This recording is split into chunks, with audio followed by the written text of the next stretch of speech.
Westford, a small borough on the chalk road between Willow Marsh and Sheep Plain, the year of our Lord 1324. The king's seal glitters on far-off proclamations, but here the Lord of Harrogate rules by steward and bailiff. His rent rolls are heavy with pennies from stallage and toll. His court leet keeps order, or at least the look of it, beneath the stone arms of the market cross. The rules are read twice each year at the fairs. No swine loose after sunrise, no bread light of weight, no washing of linens at the public well on a market day, and, most jealously of all, no casting of filth into the lane between first bell and vespers. The fines are neat and simple: 2 pence for the first offense, 6 for the second, the stocks for the third. The scroll that lists them hangs with a crimson seal that catches candle fat and smoke, a bright drop of power against bone-colored parchment. The bell in St. Aldhelm's Tower speaks the hours like a slow-beaten tin plate. Its metal taste hangs in the air with salt from the tannery and the sour breath of sheep. Westford's drains are called kennels, little earth ditches that sag through the lanes. Sometimes they remember to run, more often they forget, and the puddles bloom green. The night soil men go with their buckets and leather caps, moving like men who have learned not to breathe too deeply. Sometimes they sing, because laughter is a kind of mask against the smell. On the morning the new edict is to be cried, fog licks at the stones. Market folk set up trestles and lay boards across them, clap down iron weights, chalk the price of onions. Fishmongers pack eels with rushes. A woman puts a lice comb in her hair and smooths it flat, as if order can be combed into a day. Children chase one another around the steps of the cross, watching for the bailiff staff that knocks before the reading.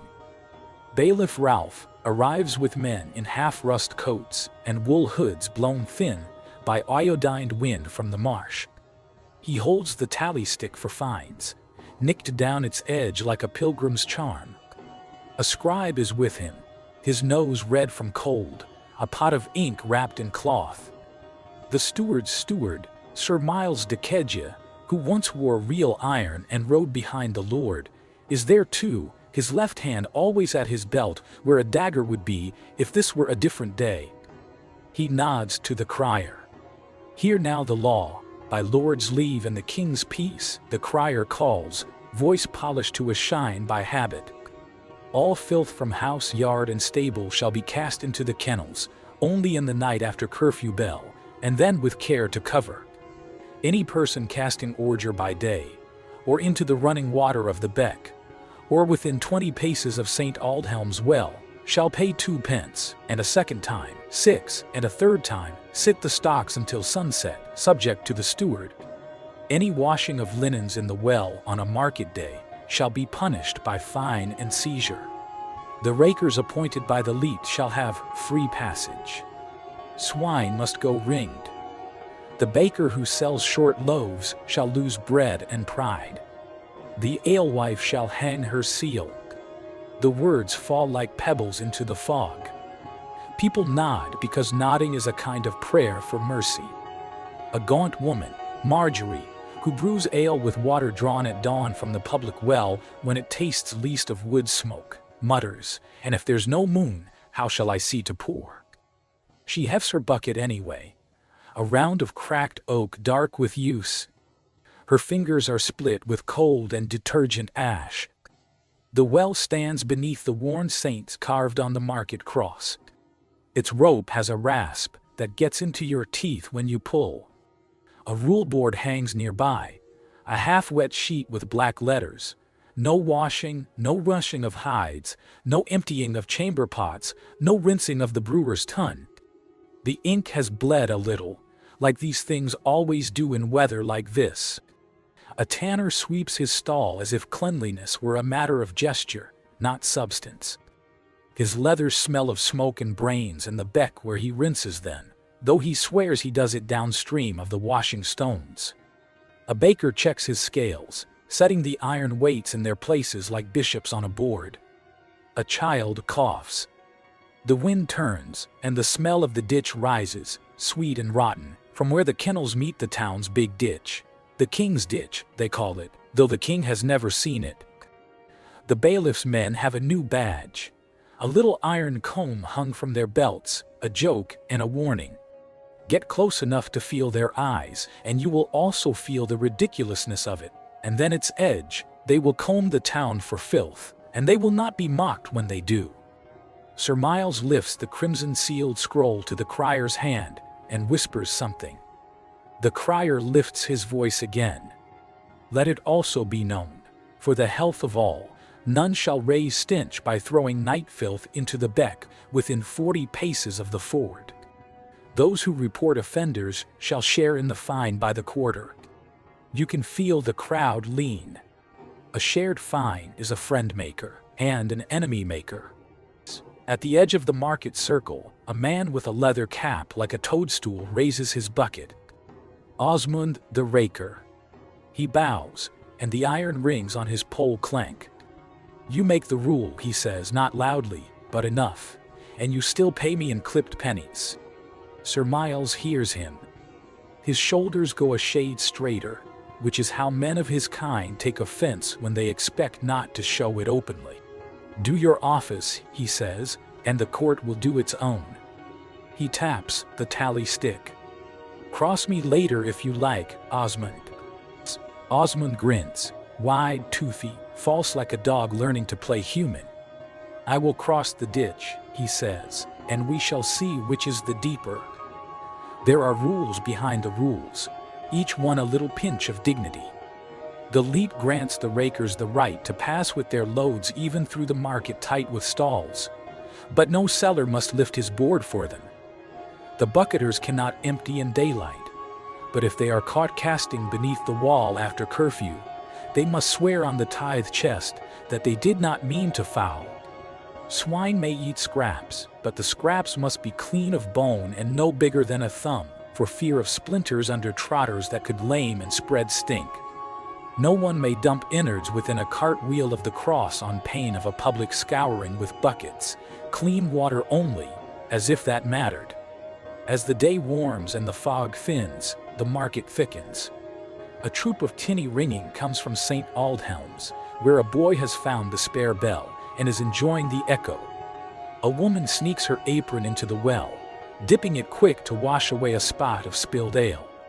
The bailiff's red-nosed scribe sees her.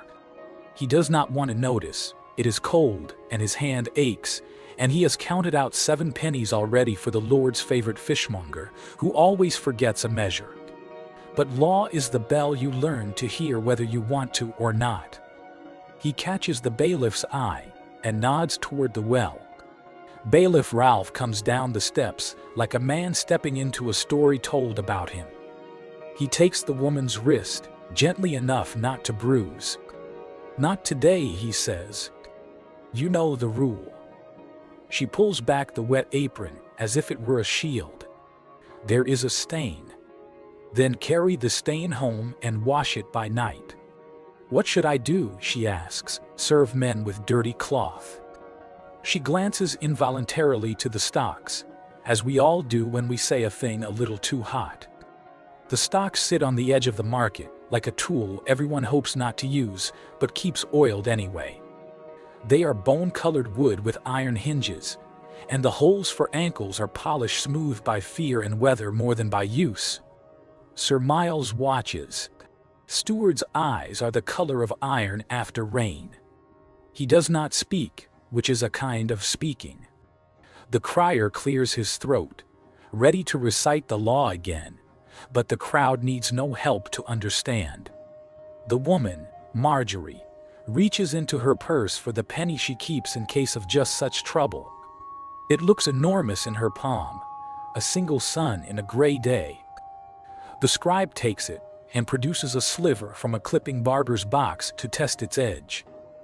He nicks the tally stick. In some towns they notch the stick that way in court only, to make it sacred. Here they do it wherever power is convenient. Would you have paid the penny and held your tongue? Or would you have wrung your apron in the bailiff's face and risked an afternoon with your feet in the wood while the wind found your bones?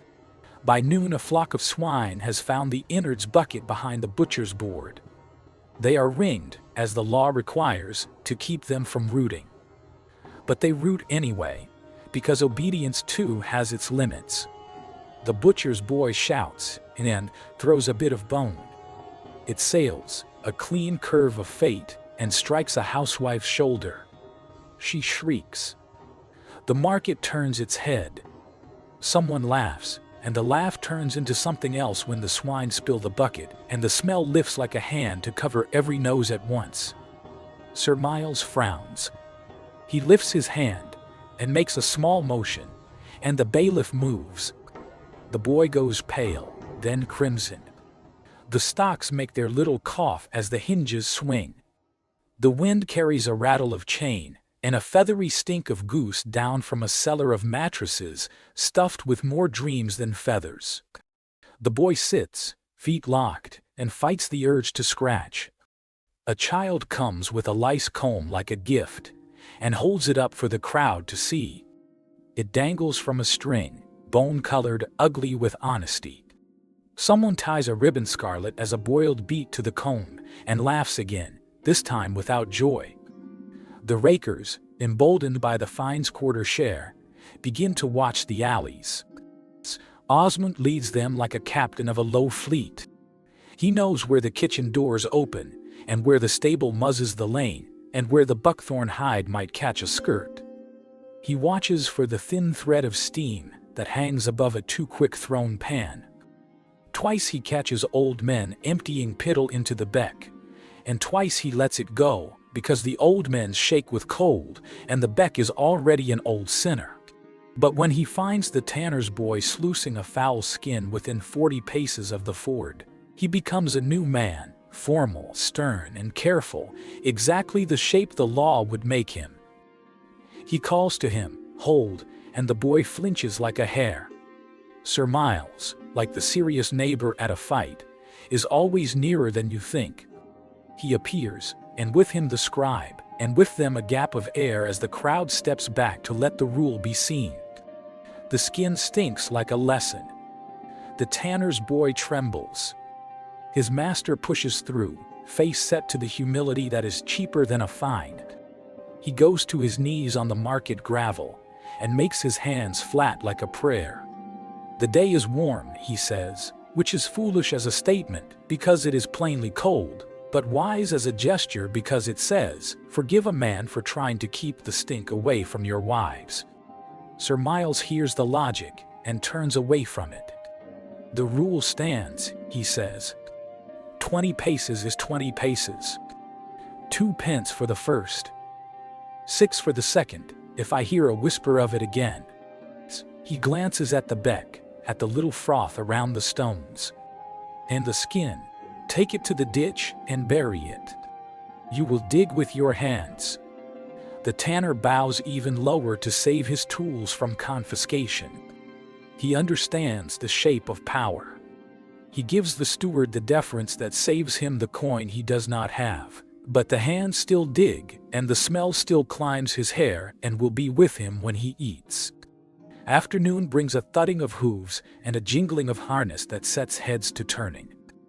Not the Lord, it is never the Lord, but his young nephew, a pale lad who loves hawks and hates boredom, rides into the market with 2 men-at-arms who have done things that make their eyes less lively than his. He looks at the stocks and laughs in the short way of those who have never had to sit there. He dismounts at the cross and tosses a coin up and catches it as he walks. He is a rumor given shape, the whisper that the Lord has ordered new cesspits dug behind the inn because his steward says the smell has got into the ale. The rumor becomes decree when the boy reads from a fresh strip of vellum, his voice cracking once like a hinge. Each household on Market Lane, he declares, must dig a pit within their yard, lined with boards or stone, with a cover to keep the smell from the street. The rakers will empty them by contract. The fee will be added to stallage at Michaelmas. The crowd murmurs. A new fee. Stones do not move themselves. Boards are not free. A woman with flour on her sleeve, the baker's wife, presses her lips to a little thin line. "We will cover the stink," she says, "so the lords do not smell the people." She thinks she says it under her breath, but a murmur travels faster than thought on a market day. Sir Miles's eye is already on her when it reaches his ear. He does not move to punish. He is no fool. He knows a law is held together less by fear than by compliance. Fear cracks too easily, and compliance is the mud that hardens when a rule is poured over it. He lets the comment sit like a wet loaf on a shelf and hopes it will go stale. He knows too that the cesspits will be dug badly, and that the rakers will curse and fill their buckets high to keep up with the contract, and that the beck will run black on nights when the bell fails to find the moon. At Vespers, the cross glows like a bone set in a brazier. The stalls begin to fold, boards clack like hands in prayer. A last-minute fight over the price of a salted haddock foams up and blows away when the bailiff looks at it. The boy in the stocks stamps his feet against numbness, and the iron laughs. The lice comb swings and taps his ankle rhythmically, like a metronome for shame. A monk in a faded black habit stands at the edge of the circle, not preaching, because there is no use in telling people that filth is sin when their lives are made of it. He hums a Latin line and watches the way power moves, filing it in his mind like a text. Curfew bell rings. The note shakes the cobweb of smoke that has hung over the day. The law now is permission. Now, and not a minute before, may you carry your pan to the kennel. A procession begins, like a parody of a church parade. Men and women with buckets. Children allowed a turn, because it is a night errand, and children think all night errands are adventures if you do not look too closely at the liquid. The rakers lift their poles like lances and march, a little proud, because for an hour they are the kings of this necessary night. They turn down alley and under wall and along the ditch, their shadows juddering candlelit, and you can hear the grit of sand under their boots. The smell rises, then lowers, like a blanket pulled to the chin of a sleeping town. If the bell stopped, would they stop? If a child cried out in the lane, and there was no note to make the hour safe, would any of them move? Sometimes a town is not a place but a rhythm of sounds. Bell, cry, clack, whisper, splash. Take one away, and the others do not know their lines. At the well, Marjorie stands with her bucket. She waits until the last chime fades. She sets the bucket down. Her hands are steady now. She will draw, then brew, then sleep in a bed that smells faintly of soap and smoke. She glances at the cross and its rules. There is a new crack in the edge of the stone, as if something has tried to escape from inside it. She puts her coin purse away with care, feeling the lightness of it. She looks into the black circle of the well and sees a fleck of candle reflected. She says, aloud but softly, "Let us be clean enough." She does not know who she is asking. Sir Miles shuts the steward's roll and blows on the crimson seal to harden the wax. It shines wetly, a thick, perfect bloodless tear. He looks at the stocks, at the boy who will be released at sunset and run home with a lesson in his feet, and at the rakers who swagger like princes of slop.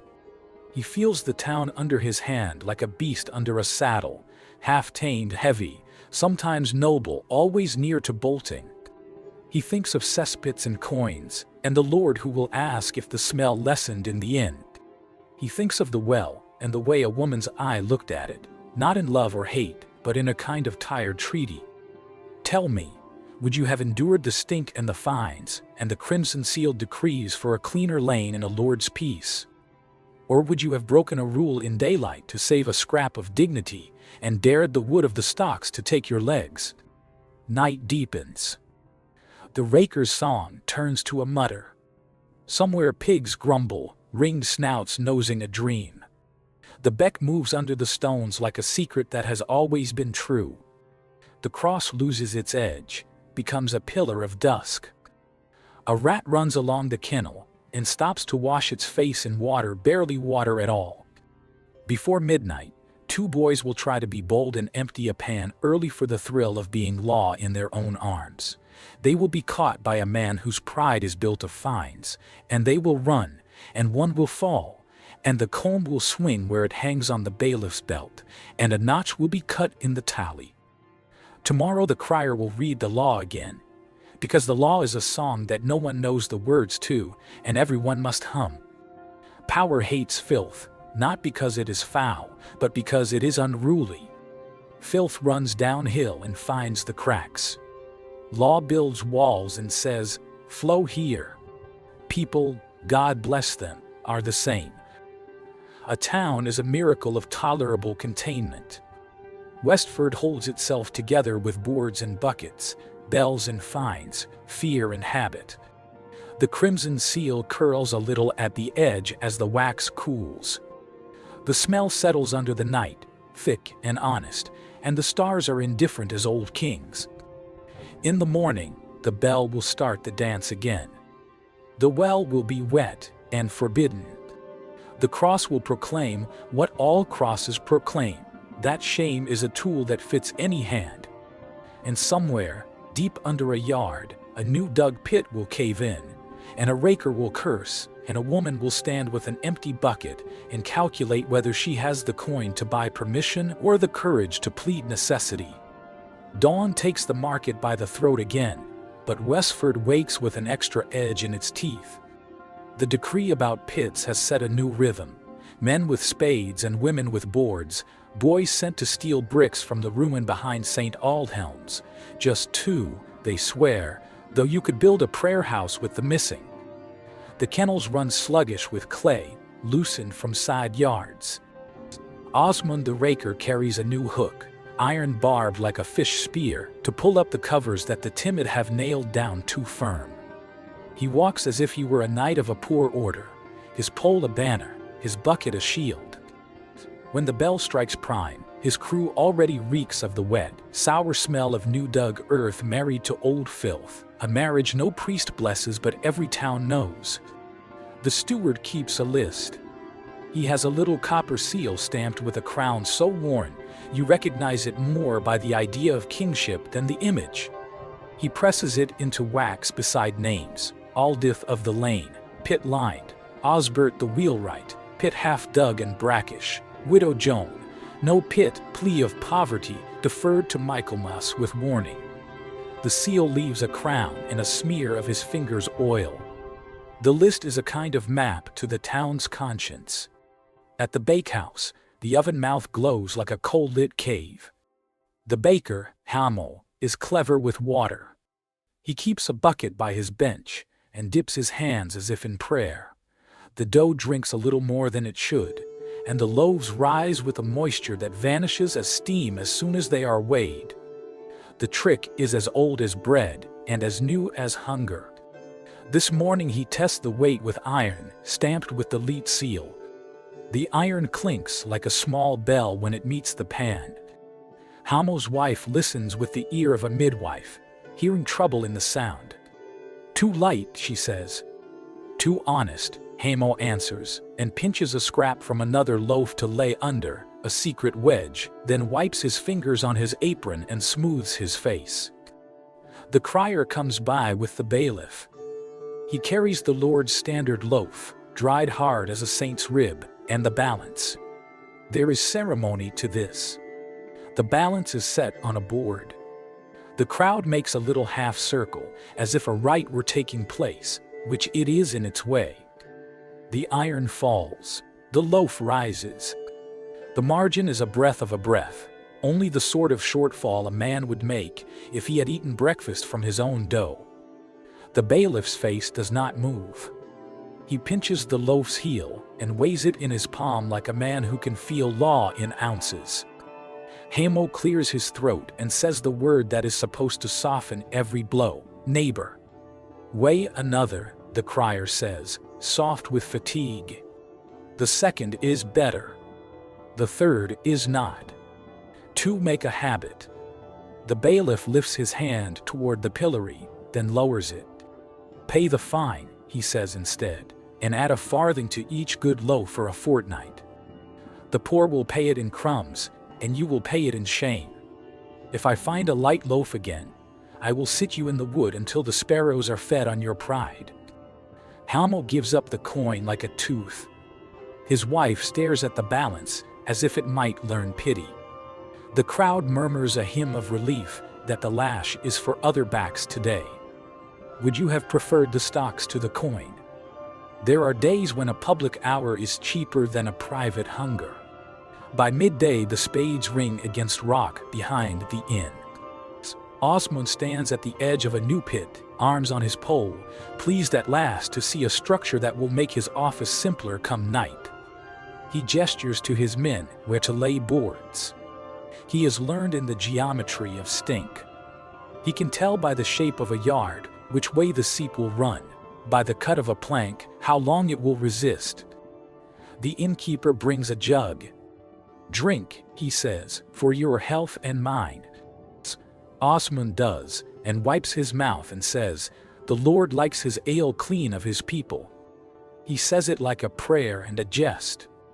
The innkeeper smiles without showing teeth, like a man who lives by pouring trouble thin enough to drink. At Candlemas the town dresses itself in its best, which is to say that everyone finds the least ragged layer, and, if fortune allows, a strip of color to prove that winter has not defeated them.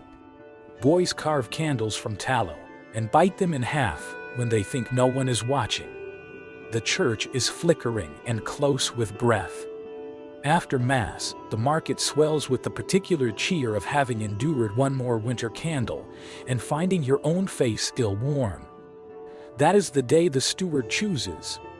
Sir Miles has a list of forbidden vanities written in a fine hand. No fur for those below a certain rent, no silk trims on sleeves, no crimson except for those with right to carry a blade, wives not to line their hoods with squirrel save on feast days, belts to be leather plain, not gilded, unless you can pay a fee to the Lord's purse, which is as fine a loophole as any lawmaker ever dangled. He hands the list to the sergeants. "Be gentle," he says, which in a town like this means be thorough. The sergeants move through the press the way crows move through stubble, knowing exactly where to peck. They slide a knife under a red ribbon on a carpenter's sleeve and lift it free like a leech. They thumb the nap of a hood and pronounce it squirrel when it should be rabbit. They find a tailor's apprentice who has saved for months to stitch a narrow strip of crimson at his cuff, a single line, a single heartbeat of color, and they pull it loose seam by seam while the crowd watches and pretends not to enjoy it. The apprentice bites his lip until it is pale and then redder than the ribbon. The sergeant drops the strip into a basket that already looks like a century of vanity. Marjorie, who brews, has tied her hair with a cord that might be called crimson if you had poetry and malice both. A sergeant reaches, she unknots it and hands it over without a word. The man's eyes meet hers and bounce away. There are moments when power stumbles over dignity like a man, tripping on a stone he himself set in the path. Steward watches without glee.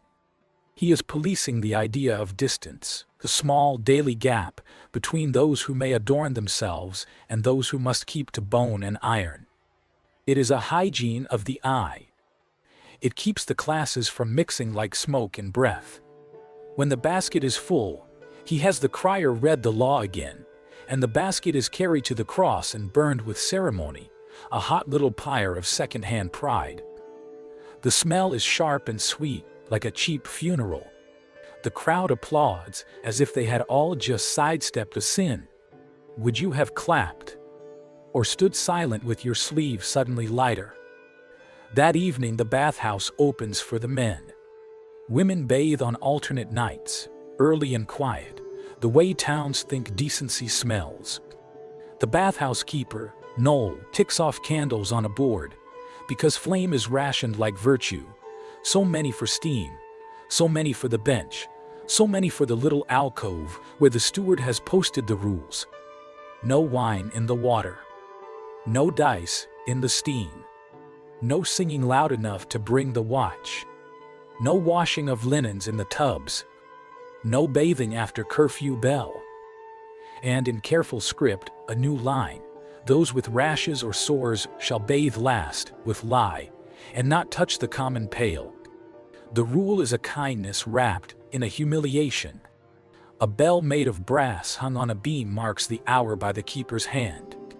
When it strikes the last quarter before curfew, Noll's wife goes through with a broom, tapping ankles, reminding the men that tomorrow they will pay a penny more if they linger tonight. Inspectors check the candles, snuff one with wet fingers and a hiss so loud it feels like scolding.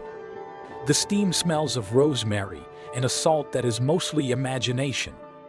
A monk sits with his robe hitched, feet in warm water, eyes on the rules the way a hawk watches a hedge.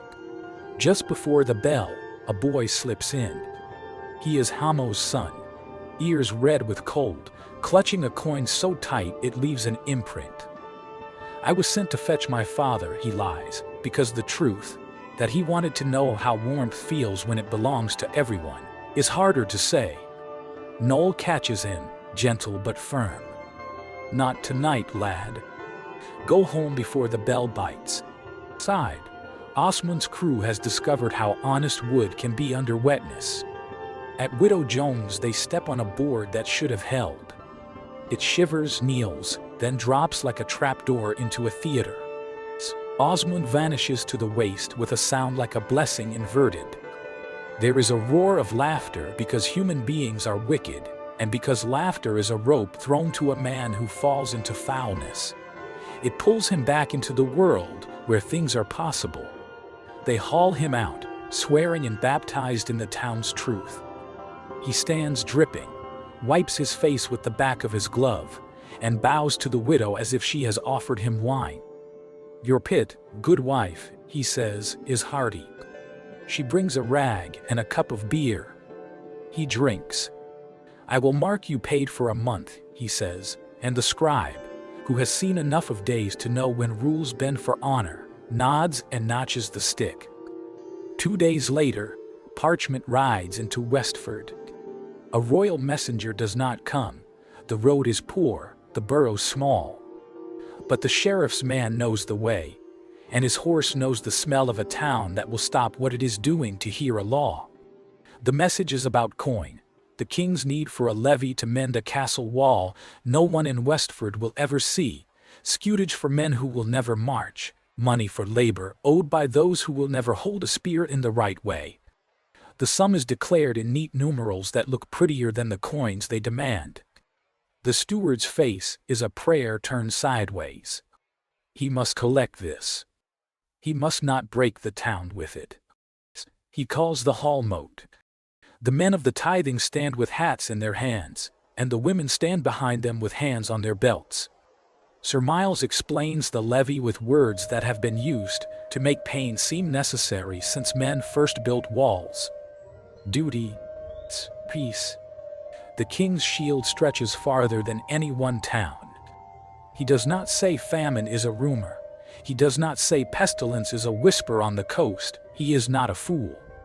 He knows how much straw you can pile on a roof before a spark finds it. The levy collectors go out with tallies and a little box for coin. They know which doors to knock on hard and which to tap like a friend. At the tanners they are paid in hides, which the steward will convert to coin at a loss. At the millers they are paid in promises and humility. At Hamo's door they are paid with a brief flaring of temper, then a half measure of silver, then silence. At Marjorie's they are paid in pennies, sticky with ale, each one cleaned with her apron as if coins too have shame. By noon a sliver of anger has sliced the day into before and after. It starts small, as a crowd's power always does. A boy who sat in the stocks 2 days ago calls the collector a name fit for pigs. The collector raises his box like a shield. Someone knocks it from his hands with a price board. The coins spill, and have the audacity to sound bright as they hit the stones. There is a scuffle. No one aims, there is no leader. There is only the old dangerous comfort of bodies moving together without thinking. Sir Miles steps into it with his hand up. The bailiff's men form a line so poor that it is more suggestion than defense. For a breath you can feel the town decide what it is. A place that will be ruled by scroll and bell, or one that will teach its steward to fear. The line shivers, but holds. The steward does not draw steel. His hand finds air where a hilt might be and stays there. He points instead to the church door. "Bring the relic," he says to the monk. The monk hesitates. Relics are not trinkets for politics, but they are also tools of peace.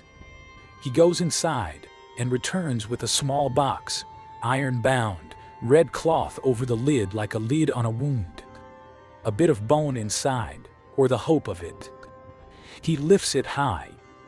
The crowd again becomes what it always is when faced with something that might be holy. Children looking at a teacher's face to see what game this is. The monk speaks not like a crier, but like a man speaking to his own hard heart. "Peace," he says. "This bone has outlasted kings. Take the levy, Sir Miles, as a mercy for avoiding swords. Take your dignity, you poor ones, as a proof that you will not throw stones at your own roof." It is not eloquent. It is enough. The crowd steps back from its own heat. Someone helps the collector gather coins. Someone else says, "God sees," which is as useless and useful as such words ever are. Would you have thrown the coin back at the steward then? Or would you have feared the relic's stare enough to swallow your anger for another day? There is always a price for a town's near sin. That night, when the watch finds the butcher's boy drinking behind the bathhouse with two others, boys whose faces do not know yet how to keep a secret, they decide to show that order does not grin. They take them to the gatehouse, and through the low door, where the stairs spiral down into a cool that is not the day's kind. The dungeon is not a romance. It is a room with a slit for a window and straw that feels damp however long the sun shines, with a drain that remembers all who have wept above it. The jailer knows 3 sorts of mercy: fresh straw, water not too stale, and a word to the steward that the boy's mother is old and fragile. He offers one of the 3 tonight. The boys do not deserve more. In the morning, the hall mote assembles for a show of justice. The boys stand with hair, finger-combed, and faces set in the pale dignity of those learning that shame is a more complicated pain than any we give children in stripes. The accusation is read: drunkery, insult to the levy, riotous assembly. The law is soft as a blade in a leather sheath. Compurgation is allowed. Neighbors may speak for them. 2 do, not because the boys deserve it, but because their fathers stood for them once. Sir Miles calls for the oath. The words are old and dry as chalk. The boys repeat them with mouths that have not slept. There is no rack in Westford. There is the rope. A beam holds a pulley, the residue of old ways that linger like the tang of iron on a tongue. The bailiff looks at it, and then looks at Sir Miles. The steward shakes his head. He will make his lesson without that shape of pain. He sentences the boys to the stocks, a day apiece, and to carry water to the bathhouse for a month at curfew, under Noel's wife's eye, which is a sharper instrument than any device of wood. He finds their fathers a penny each for the levy box, which is crueler than it sounds. The bathhouse sees them first that night, shoulders hunched, carrying yokes with pails that slap their calves. Noel's wife counts not candles, but buckets. "No slopping," she says. And they keep their eyes down and learn how to walk like men who do not offend the ground. By week's end, the cesspits have settled like sullen cookpots into the yards. The raker's route is a litany. Widow Joan, Aldith, Osber Days, the inn, the narrow place by the wheelwright, where the cover tilts and barks at shins. The new fee sits like a pebble in every shoe. A piper tries a new tune at the tavern that makes the coin feel lighter. Marjorie draws ale with the seal hung like a charm, and for once no one asks to taste before paying first, because everyone knows she has paid so much already. A rumor blows in with a trader's cart from the coast. Pestilence in a town you cannot see from here. A fever that does not respect wells or washings. The monk hears it and folds it away with the care you give a letter you cannot bear to open yet. Sir Miles hears it and orders the crier to add a line to the market rules. Those from elsewhere must show clean sheets of health from their town, no matter if such paper is ink or wind. The Bathhouse posts a sign. Those coughing shall bathe last. The baker lights rosemary on the oven brick, because smell is the only magic we own. Would you have believed the rumor, or gone on with your pit and your loaf and your lantern, as people do until the bell rings a new note? The levy collectors finish their circuit and bring the box to the tithe chest for safekeeping until the sheriff calls for it. The chest opens like a maw again, iron-banded, the priest keys whispering like priests do. Grain and coin sit together, as if hunger and order were made to share a bed. The priest says a prayer over it because to bless a tax is to pretend it is charity. Sir Miles does not bow. He is busy with sums. He counts and counts and counts, and still the coins do not breed. He writes a letter with the words a steward knows: delay, good intent, partial payment. The wax seal drops fat and red on it like a single tidy wound. Osmond, scrubbed only by necessity and rain, stands on the edge of the ditch and looks at the way it runs. He thinks of the boys and the rope and the bathhouse bell and the way Widow Jones' eyes shone when he marked her paid. He spits into the water and watches the spit fight the current. We keep it moving, he says to no one and everyone. We keep it moving, or it finds its own way. He has learned the whole town in the weight of a bucket. And the town goes on, because that is the most frightening and beautiful thing about such places. They continue. The bell calls and is answered. The stocks creak and are oiled. The lice comb swings and tattles. The cross watches and splits a little more. A red ribbon appears, shy as a sin, on a girl's wrist at dusk. Her mother plucks it off and tucks it into a crack in the door to keep her house safe from luck. Hamo's loaves are heavy this week, as if guilt had a grain measure. Marjorie tucks a coin into the monk's hand and asks him to say a prayer not for mercy but for patience. If you had walked Westford's lanes that night, you would have seen glow leaking from shutters like breath from sleeping mouths. You would have smelled wood smoke, onions, wet wool, and that other smell that we pretend not to know by name. You would have heard, from under the gatehouse, a boy trying not to weep, and then not trying. And you would have heard, from the bathhouse, a quiet voice counting, 1, 2, 3, candles and buckets, buckets and candles, keeping the town's balance with numbers because numbers sometimes hold where words slide. The steward stands at his window with the seal cooling in its dish. He looks toward the marsh where fog braids itself between willow and water like a woman's hair. He hears the bell. He senses the town in the way a sleeper senses his own breath, so close he forgets to thank it, so constant he is not sure what he will be when it stops. He touches the tally stick. He thinks of the king's ditch, and the king's levy, and the king's far-off hand, and the near ones, the rakers, wet, the bakers, floured, the sergeants, rough, the priests, clean. He thinks of all those hands, and of his own, and wonders which has brought the town most shame, and which has kept its roof most dry. Tell me, when the levy knocks next, will you open the door with a coin or with a question? And when the bell shuts the bathhouse steam, will you step into the cold with gratitude that rules hold you, or with the small sharp ache that comes from knowing you have been measured again and found orderly enough to live?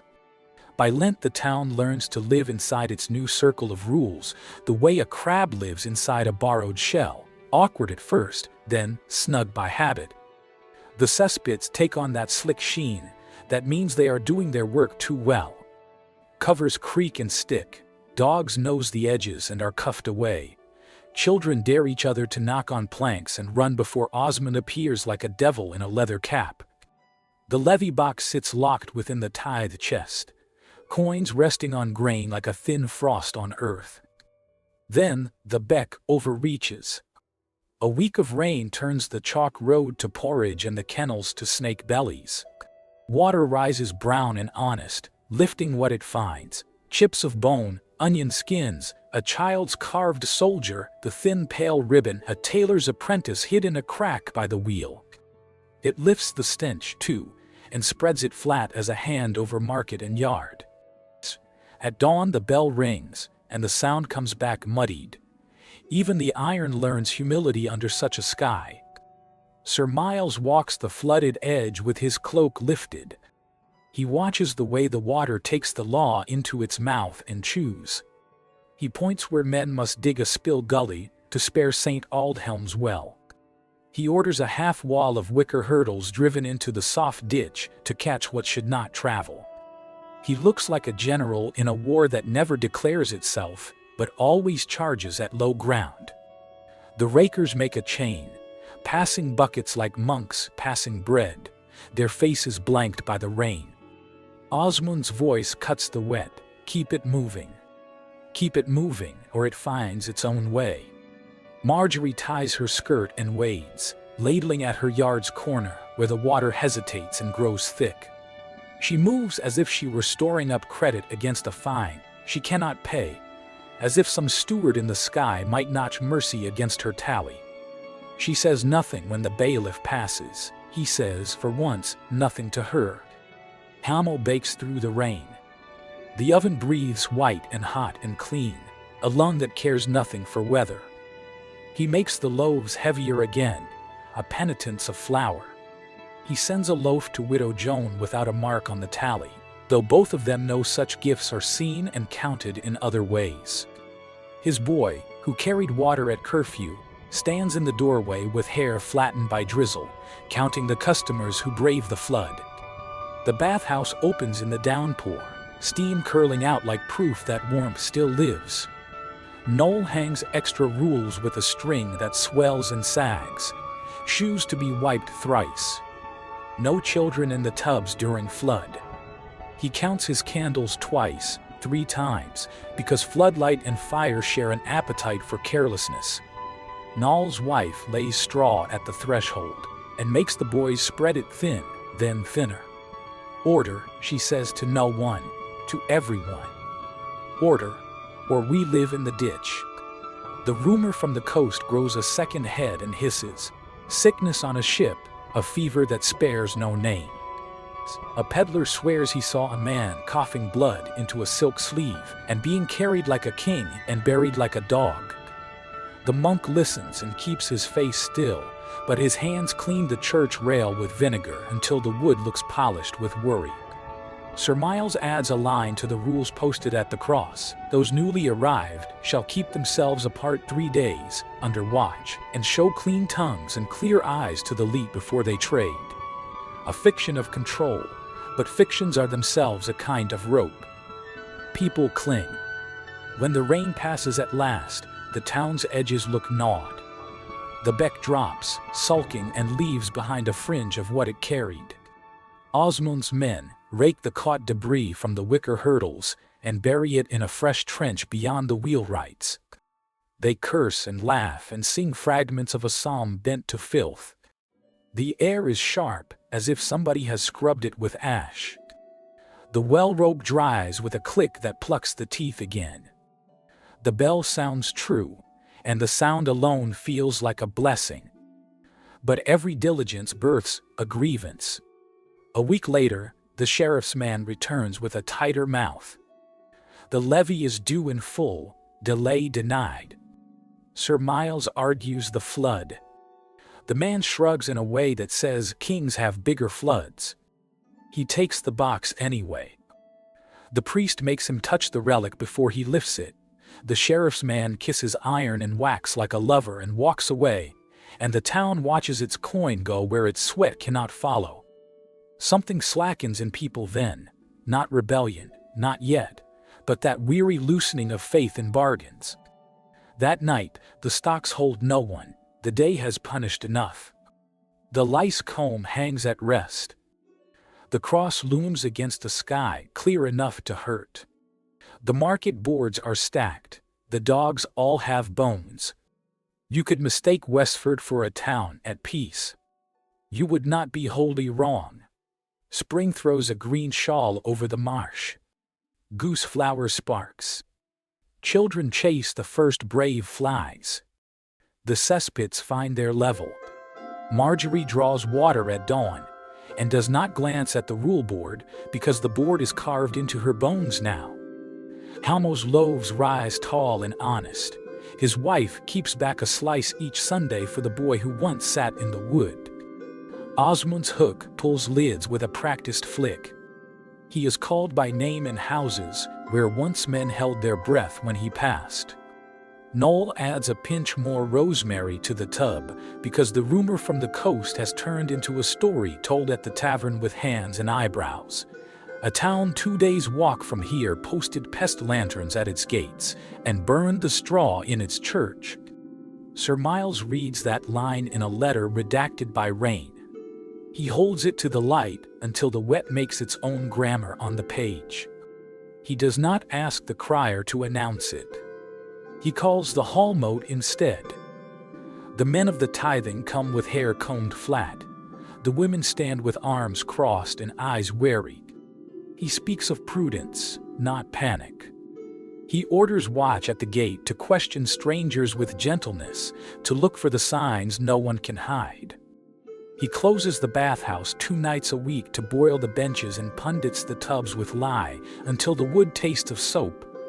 He asks the priest to bless the well with a pinch of salt not taxed by the crown. The priest smiles at that, a small, clean joke, and does as bid. It is not pestilence that comes to Westford that spring. It is something quieter and more ordinary, a run of fevers in 3 cottages and a coffin small as a quarrel. The town holds its breath and then lets it out. The rumor remains rumor on this lane, this year. The new rules stay anyway.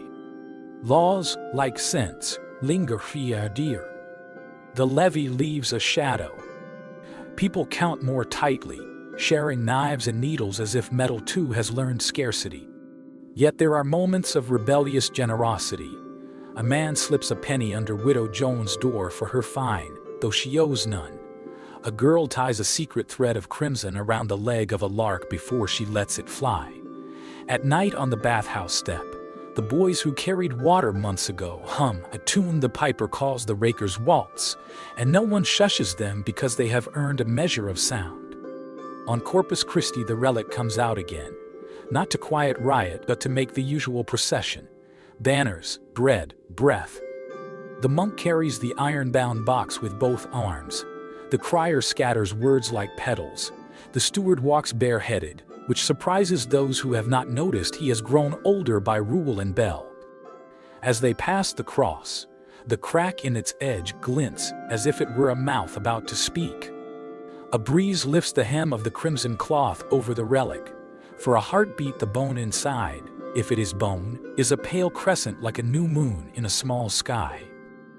Osmund, lining up his crew by the ditch, pauses and bows his head as the procession passes. His bucket smells of what it always smells of. His bow is not mockery. It is a man acknowledging that all towns worship something, a saint, an order, a bell, a habit. He has chosen what keeps his boots on stones and his coins in his palm.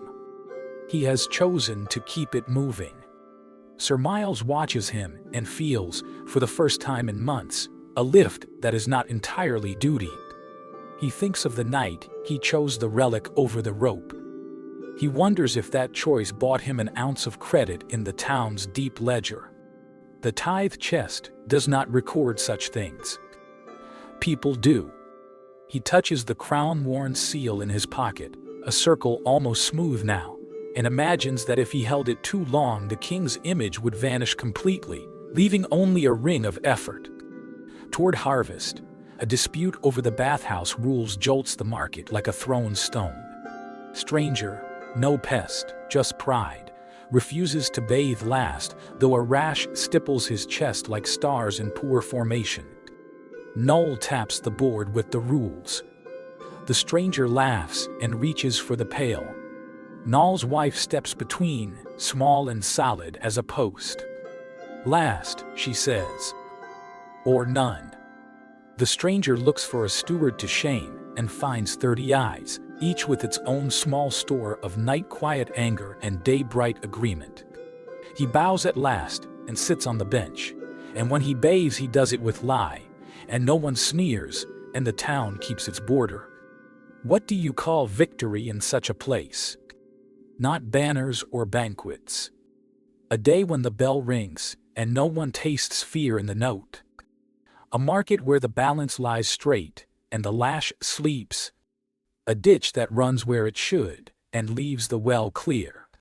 A law read at the cross that feels like a fence you can lean on, not a blade you must dodge.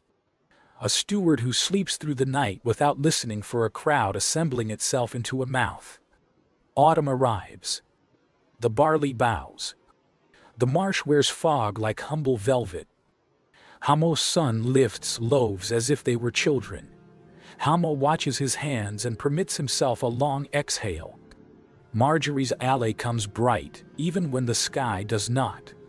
She ties her hair with plain twine, and keeps the crimson thread folded into a Bible she cannot read but respects for its weight. Osmond's cap grows a new stain he does not bother to wash. Noel adds a hook by the door for boys' pails, so they will not clatter and raise tempers. The monk writes a short line beside a long one in the margin of a book, where order stinks less, mercy breathes more. And Sir Miles. He begins to walk slower. He stops twice at the cross at times, when no law is cried, and puts his palm on the stone as a man might on the back of a horse he is learning to trust again. He writes fewer letters and more notes. He asks the priest to divide alms by households, not by loudness. He orders a new lice comb for the bailiff's belt, iron teeth a little finer, as if the town might be groomed instead of scraped. He lets himself think once that he might ask the boys who carried water what tune that is. He does not ask, he listens. Westford never becomes clean. That would be a lie. The ditch still tells its dark joke every rain.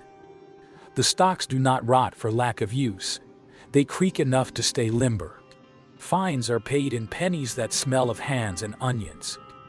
But the rules around filth, when to empty, where to bury, who must bathe last, have smoothed into the town like pebbles pressed into a path. People step where they are meant to step because they have been shown the shape of the ground. There are still questions. Would you have warmed to the hand that posted the law once it spared the rope?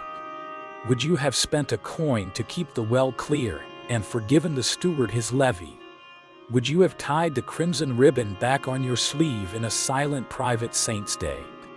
Or would you have kept it in a Bible and called the keeping your rebellion? When winter returns, as it always does with more memory than snow, the cross takes frost like salt. The bell grows a fur of rime. On a clear night, the sound carries as far as the marsh and wakes roosting birds and sleeps again. Sir Miles stands in the steward's loft with the window unlatched. He hears the bell and the answer it draws, the muffled scuff of lids lifted, of buckets carried, of a town obeying and defying in the same step, and knows this is what his office truly governs, not perfection, not purity, but a choreography of tolerable squalor where dignity can still fit between the blows. If it were you, how much order would you purchase with your hunger? What price would you have paid for a lane a little cleaner, a hand gentler on your shoulder, a bathhouse that closes its steam with a bell and not a blade? Tell me below. And if this tale troubled your sleep, listen next to the market that fined the poor for washing on holy days, or the village that paid taxes for a king it never saw, and learned to count its shame in measures of salt.